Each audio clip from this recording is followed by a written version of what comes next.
Why does your scanner show the P0443 engine code? What does it mean?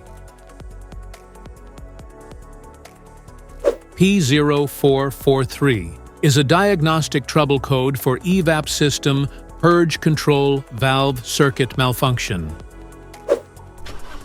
It means the engine control module has detected a malfunction with the purge control valve or its control circuit.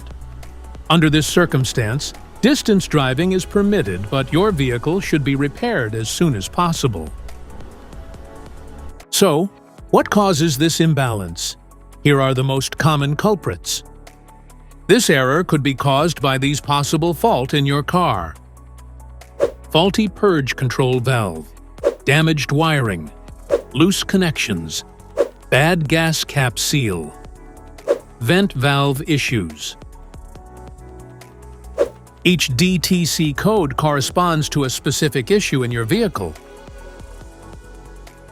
This error can occur with any car, but is most often found on the following cars: Ford Mondeo, Ford Focus, Ford Ka, and Peugeot 207, Peugeot 307, Peugeot 308.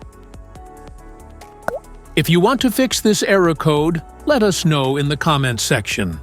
We will definitely make the video on your demand.